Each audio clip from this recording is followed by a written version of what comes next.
So I say, well, everyone's not creative, and everybody goes, oh, that's terrible. It's like, it's not so terrible. It's not self-evident that you would curse someone with high levels of creativity. You know, you hear very frequently people say things like everyone's creative. It's like, that's wrong, okay? It's wrong. It's just as wrong as saying that everyone's extroverted.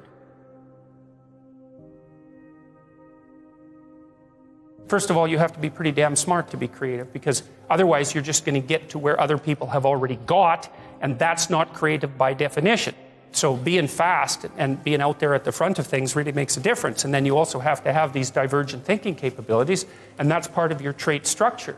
And creative people are really different than non-creative people, you know, partly because, for example, they're highly motivated to do creative things and to experience novelty and to chase down aesthetic experiences and to attend movies and to read fiction and to go to museums and to enjoy poetry and to enjoy music that's not conventional music, for example. These aren't trivial differences. And so it's a real misstatement to make the proposition that everyone's creative. It's just simply not the case. It's a matter of wishful thinking. It's like saying that everyone's intelligent. Well, if everyone's intelligent, then the term loses all of its meaning, because any term that you can apply to every member of a category has absolutely no meaning. Now, and you know, the other thing you want to be thinking about here is that don't be thinking that creativity is such a good thing. It's a high-risk, high-return strategy. So if you're creative, you just try this. There's creative people in this room, man. You guys are going to have a hell of a time monetizing your creativity. It's virtually impossible. It's really, really difficult because, first of all, let's say you make an original product. You think the world will beat a pathway to your door if you build a better mousetrap. It's like, that's complete rubbish. It isn't true in the least. If you make a good creative product, you've probably solved about 5% of your problem. Because then you have marketing, which is insanely difficult, and then you have sales, and then you have customer support, and then you have to build an organization. And if it's really novel, you have to tell people what the hell the thing is. No one knows what that is, and that's a real problem. If you write a book, well, then you have the problem that another million people have also written a book. But if you produce something that's completely new and doesn't have a category, people can't search for it online. How are they going to find it?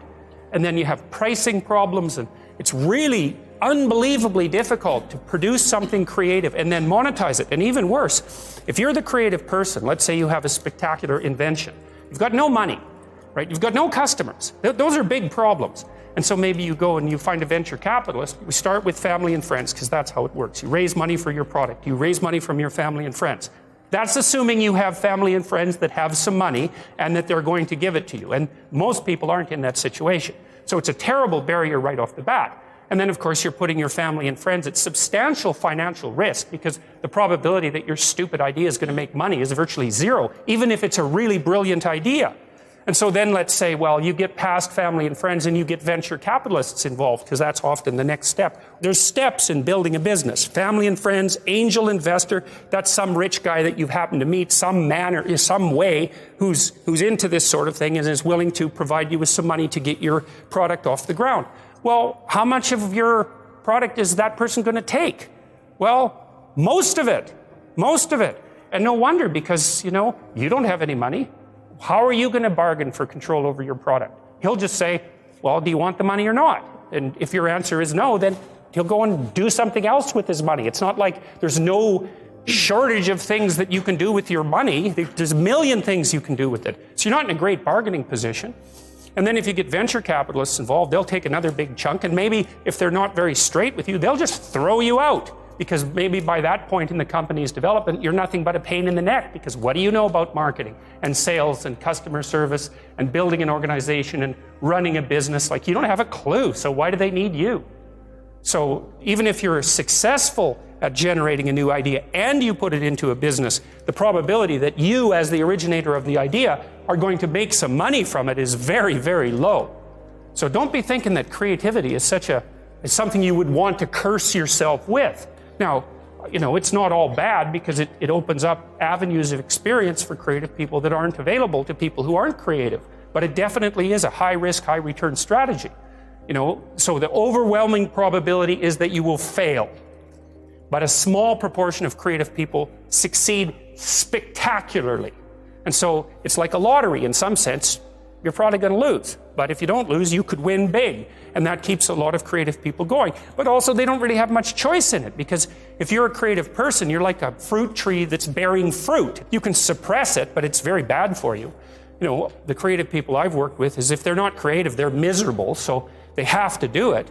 You know, there's real joy and pleasure in it and psychological utility, but it's certainly not a conservative strategy for moving forward through life. And, you know, whenever I talk to people who are creative, and you guys should listen to this because I know what I'm talking about. If you happen to be creative, if you're a songwriter or another kind of musician or an artist or any of the other number of things that you might be, find a way to make money and then practice your craft on the side, because you will starve to death otherwise. Now, for some of you, that won't be true, but it's a tiny minority. Your best bet is to find a job that will keep body and soul together and parse off some time that you can pursue your creative thing, because then, well, as a long-term strategy, a medium to long-term strategy, it's a better one.